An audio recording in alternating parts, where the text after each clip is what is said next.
Hello and welcome to my YouTube channel be a learner. तो चलिए start करते हैं आज का टॉपिक। आज हम पढ़ेंगे पैटर्न्स इन होल नंबर। ठीक है, तो पैटर्न होल नंबर में पैटर्न किस तरह से बनते हैं, कितने नंबर से बनते हैं, ये सारी चीजें हम आज समझेंगे। तो सबसे पहले we shall try to arrange number in elementary shapes made up of dots. The shapes we take are 1 a line, 2 a rectangle, 3 a square, and 4 a triangle. Every number should be arranged in one of these shapes. No other shape is allowed. यानी कि जितने भी number हैं 1 2 3 4 5 वो उनको यदि हम arrange करेंगे तो वो किसी न किसी शेप में अरेंज होंगे। ठीक है, कोई ना कोई शेप तो जरूर बनाएंगे। ठीक है, जैसे 1 है, हमने 1 लगाया तो 1 क्या करेगा, 1 पे एक डॉट ही रहेगा। ठीक है, और 2 लिखेंगे तो 2 से क्या एक लाइन बन रही है ना। 2 नंबर ये आप देख पा रहे होंगे 2 है ना। The number 2 is shown as every number can be arranged as a line. मतलब जितने भी नंबर है ना वो लाइन में तो सारे आते ही हैं। ठीक है, आप जितने भी नंबर उनको एक लाइन में लिख सकते हो ना, कितने भी नंबर लिख दो एक लाइन में, तो नंबर लाइन, इसीलिए हम नंबर लाइन भी पढ़ चुके हैं। अब 2 है, इसको भी हम लाइन में लिख सकते हैं, 3 को भी लाइन में लिख सकते हैं। इस तरह से हम 4 लिखना चाहें 1 2 3 4 है ना, तो वो उसको भी लाइन में लिख सकते हैं, इसलिए लिखा है एंड सो ऑन। मतलब कितने भी नंबर हम लाइन में रिप्रेजेंट कर सकते हैं। फिर है some numbers can be shown also as rectangles for example. तो कुछ नंबर क्या है, लाइन के अलावा रेक्टेंगल में भी दिखाई दे सकते हैं, मतलब रखे जा सकते हैं। ठीक है, जैसे एग्जांपल आपको दिया जा रहा है नंबर 6 का। ठीक है, तो ये 6 नंबर है, 3 ऊपर 3 नीचे, तो इस तरह से क्या है, ये एक शेप बन रही है जो कि रेक्टेंगल शेप है। ठीक है, इसलिए कह रहे हैं एज रेक्टेंगल। एक रेक्टेंगल शेप में भी हम नंबर को अरेंज कर सकते हैं। Number 6 can be shown as rectangle. A rectangle, note there are 2 rows and 3 columns. तो यहाँ पे दो रोज हैं, यानी कि 2 लाइनें हैं और 3 कॉलम हैं, 1 2 3 है ना, ये 3 कॉलम है किसमें, 6 नंबर में। तो सम नंबर्स लाइक 4 और 9 can also be arranged as square. तो जो नंबर 4 है ये और 9 है, ये स्क्वायर बन रहा है ना, ये थोड़ा बड़ा स्क्वायर बन रहा है, तो ये 4 और 9 को हम स्क्वायर शेप में भी अरेंज कर सकते हैं। तो इसमें हम कह सकते हैं 2 रोज एंड 2 कॉलम्स, इसमें कहेंगे 3 रोज 3 कॉलम्स। ठीक है, तो some number can also be arrange as triangle for example. तो कुछ नंबर ऐसे हैं जो ट्राइंगल शेप में भी अरेंज हो सकते हैं, जैसे कि आप देख पा रहे होंगे 3। तो ये 3 नंबर से हमारा क्या बन रहा है, ट्राइंगल बन रहा है। ठीक है, ये ट्राइंगल बन रहा है। और ये 6 नंबर है, इससे भी हमारा ट्राइंगल बन रहा है ना, ये ट्राइंगल शेप बन रहा है, इसका मतलब इन नंबरों से ट्राइंगल बनते हैं। तो note that the triangle should have its 2 sides equal. The number of dots in the rows starting from the bottom row should be like 4 3 2 1. The top row should always have 1 dot. तो ये कह रहे हैं कि इनको हम किस तरह से फॉर्म कर सकते हैं। तो जब भी हम ट्राइंगल बनाएंगे तो सबसे पहले ज्यादा नंबर होंगे नीचे।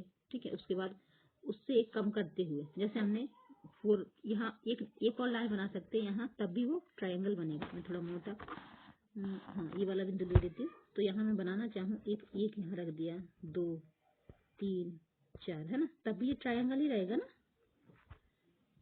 तो इस तरह से यहाँ 5 रख दूँ फिर, तब भी ये ट्राइंगल ही रहेगा, क्योंकि लास्ट में 1 होना चाहिए। ठीक है, और फिर उससे घटते क्रम में लिखते जाएंगे। जैसे ये 2 है तो यहाँ मैं रख दूँ 1 2 3 या 4 रख दूँ। ठीक है, इस तरह से ट्राइंगल बनते जाएंगे। ठीक है, तो ये कह रहे हैं कि इनका जो नियम है वो ये है कि लास्ट में 1 डॉट होना चाहिए। ठीक है, नाउ कंप्लीट द टेबल। अब ये टेबल दी है, आपको ये कंप्लीट करनी है। तो इसमें क्या कह रहे हैं कि ये जो नंबर दिए हैं उनसे क्या क्या बनता है। तो नंबर 2 है, इससे लाइन बनती है, हाँ बनती है। रेक्टेंगल बनता है, नहीं। ऐसे केस में हम क्या कर लेते हैं, हम देख लेते हैं बना के। ठीक है, जैसे यहाँ 2 नंबर बोल रहे हैं तो 2 से लाइन तो बन जाएगी। ठीक है, 1 2, लेकिन रेक्टेंगल नहीं बनेगा। क्यों, क्योंकि रेक्टेंगल के लिए कम से कम इतना नंबर चाहिए कि ज्यादा बन सके। ठीक है, रेक्टेंगल है तो ये रेक्टेंगल नहीं बनेगा। स्क्वायर तो बनेगा ही नहीं, जब रेक्टेंगल नहीं बन रहा है तो स्क्वायर भी नहीं बनेगा और ना ट्राइंगल बनेगा। अब नंबर 3 है, तो 3 से क्या बन रहा है, लाइन तो बनेगी, क्योंकि लाइन तो सारे नंबर से बनती है।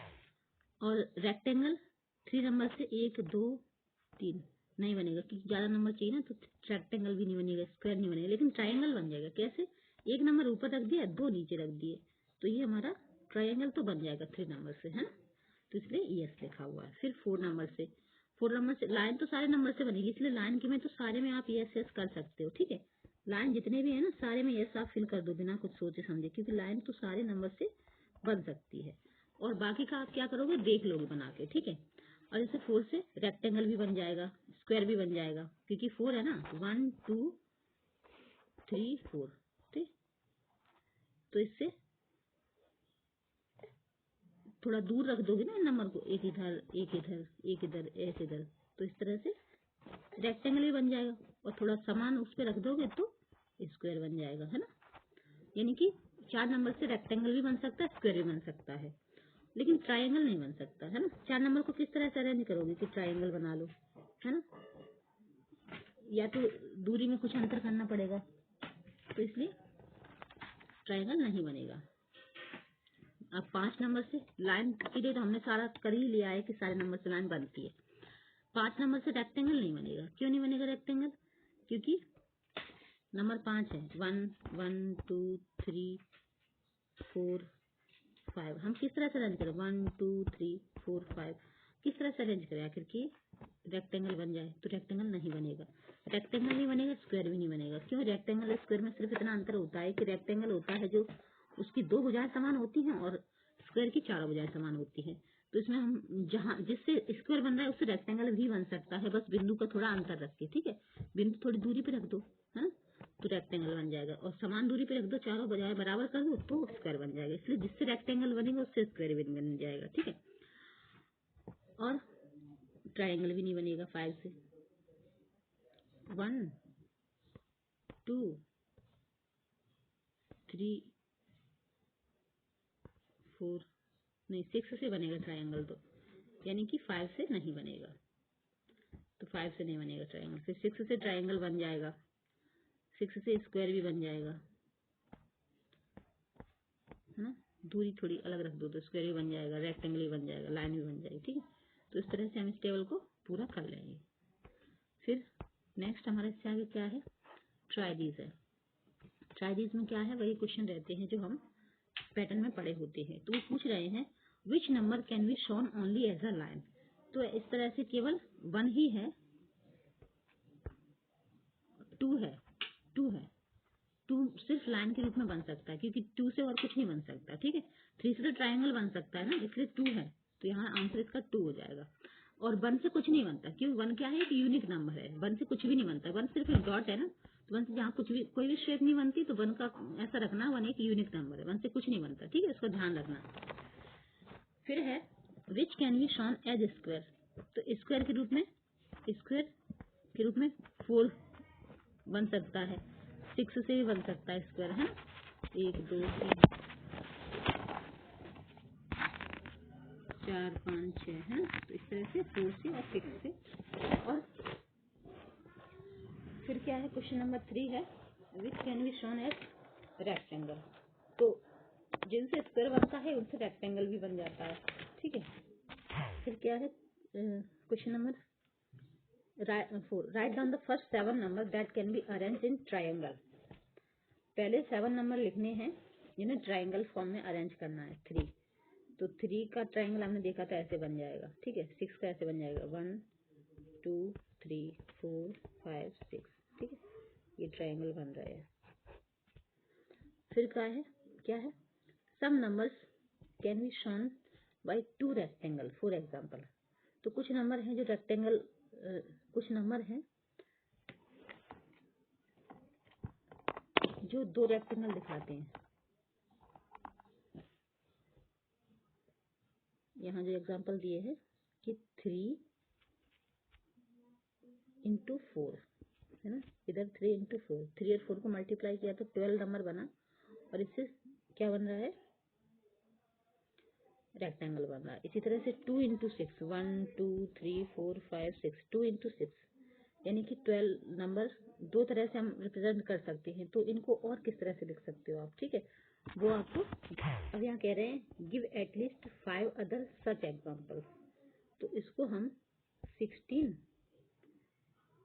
इंटू क्या कह सकते हैं 16 और कितना 2 इंटू 16 हो सकता है इस तरह से। जैसे 3 इंटू 4 12 होता है और 2 इंटू 6 12 होता है। वैसे ही एक मिनट, थोड़ा सा डिस्ट्रैक्शन हो रहा है, एक मिनट।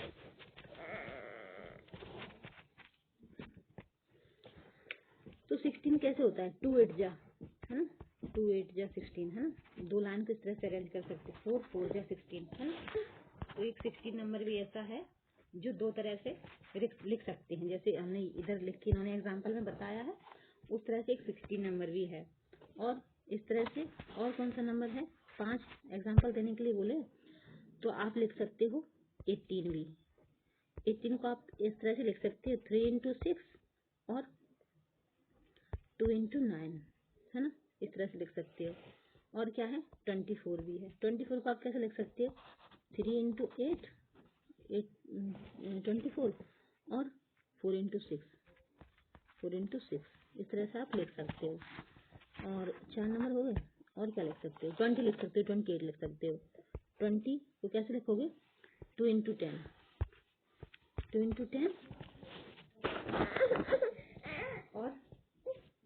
और क्या है 4 इंटू 5, 4 5 20 भी होता है, 4 इंटू 5। तो इस तरह से और भी एग्जाम्पल देना चाहिए, कितने भी एग्जाम्पल कई सारे हो सकते हैं। 28 है ना, इसको भी दो तरह से रिप्रेजेंट कर सकते हैं, जैसे 2 इंटू 14 और 4 इंटू 7।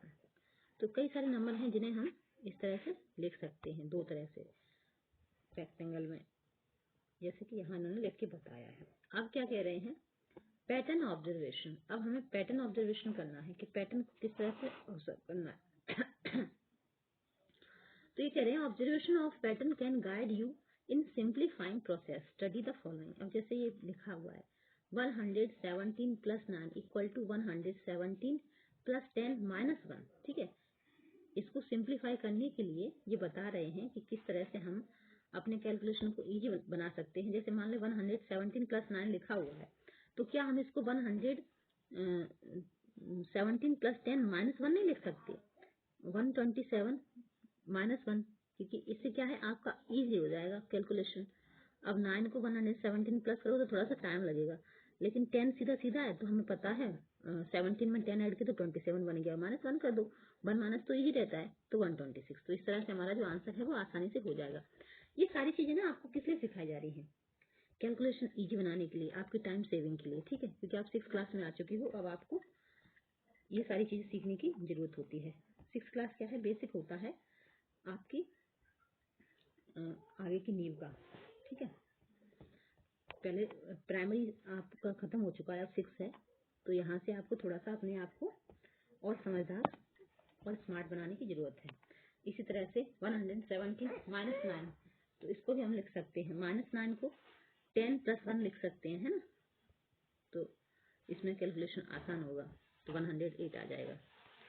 इसी तरह से फिर और भी पैटर्न दिए हुए हैं, इनको वही सेम एग्जांपल दिया हुआ है कि 117 प्लस 99 इक्वल टू 117 प्लस 100 कर दें तो 217 माइनस 1, जो हमने इधर माइनस किया था उसको बाद में माइनस कर दें कैलकुलेशन के बाद, है ना। तो 217 माइनस 1 इक्वल टू 216। 117 माइनस 99 है, तो 117 माइनस 99 प्लस 1 कर प्लस वो माइनस 100 प्लस 1 कर दें, तो 100 इसमें से प्लस करेंगे तो आसान हो जाएगा, क्योंकि फिर हमें सिर्फ 100 को डायरेक्ट प्लस करके हमारा 18 बन जाएगा, मतलब 17 प्लस करेंगे और 1 ऐड करना है तो 18 हो जाएगा। लेकिन इसमें जो माइनस डायरेक्ट करना होगा तो वो थोड़ा सा टाइम ज़्यादा लेगा, दिमाग ज़्यादा लगाना पड़ेगा, है ना। फिर क्या कह रहे हैं, does this pattern help you to add और subtract number of the form 9। तो इस तरह के नंबर से में क्या करते हैं, ये जो आपका जो पैटर्न है वो इस तरह के नंबर हेल्प काउंट करने में, मतलब ऑपरेशन, इस तरह के नंबर के ऑपरेशन में, चाहे वो सब्ट्रैक्शन हो एडिशन हो, वहाँ आपकी काफी हेल्प करता है, ठीक है। तो here is one more pattern, तो यहाँ एक और पैटर्न दिया हुआ है। एक और पैटर्न क्या दिया हुआ है 84 इंटू 90। तो जगह 9 की जगह 10 से मल्टीप्लाई करके -1 कर देते हैं। तो इसको, ये आपका क्वेश्चन दिया हुआ है, इनको 10 के साथ आप मल्टीप्लाई करोगे तो क्या हो जाएगा, सीधा सीधा आपका 84,000 आ जाएगा, है ना। और आंसर में आप फिर 84 इंटू 99 कर सकते हो, है ना। सॉरी 10 है ना, तो 840 आ जाएगा। तो 839 करना जब माइनस करने के बाद आ जाए तो, है ना। इसे इसके साथ ही सब करके आपको देखना है। मैं बताती हूँ, अभी थोड़ा रुको। Do you find a shortcut to multiply number by number of the form. तो क्या आपने इस तरह के नंबर से कोई शॉर्टकट फाइंड किया। तो such shortcuts never to you do sum verbally. The following pattern suggests a way of multiplying a number by 5 or 25 or 125. You can think of extending it further. तो पहले हम इसको समझ लेते हैं, तब आगे बढ़ते हैं, है ना। क्योंकि आगे क्या सवाल कह रहा है वो हम बाद में समझेंगे, पहले हमें यही समझ लेना है, इनको थोड़ा करके देख लेना है। तो क्या कह रहा है ये, तो मान लीजिए ये इक्वल टू हमने ऐसे करके लिख दिया, तो क्या हम इसको ऐसे कर सकते हैं, इसको 10 के साथ मल्टीप्लाई करेंगे तो 840 आ जाएगा -1। तो हम इसको 839 लिख सकते हैं क्या।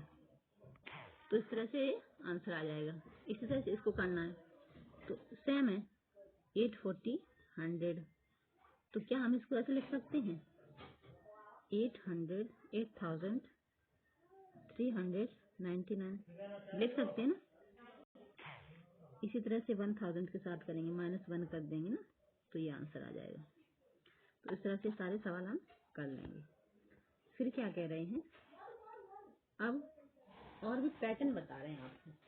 ये पैटर्न आपको मैं अभी होमवर्क में दे रही हूँ, आप खुद से करके देखना। नहीं तो फिर मैं नेक्स्ट वीडियो में थोड़ा अच्छे से एक्सप्लेन करूँगी। इस वीडियो में थोड़ा सा कुछ ज़्यादा अच्छे से नहीं समझा पाई हूँ, शायद मुझे ऐसा लग रहा है। आपको समझ ना आया हो तो फिर से रिवीजन कर दूंगी मैं, एक बार फिर से रिवीजन भी हो जाएगा और जो बचे हुए सवाल हैं वो भी कंप्लीट हो जाएंगे। ठीक है, तो ये नए पैटर्न भी हैं और भी कुछ पैटर्न है ना, तो इन पैटर्न को भी हम कर लेंगे। जैसे 1 2 3 4 है ना, ये 4 और बचे हैं। उसके बाद फिर हम बाद में पहले इसको कर लेंगे, उसके बाद ही नेक्स्ट एक्सरसाइज स्टार्ट करेंगे। ठीक है, 2.3। तो मिलते हैं नेक्स्ट वीडियो में, तब तक के लिए धन्यवाद।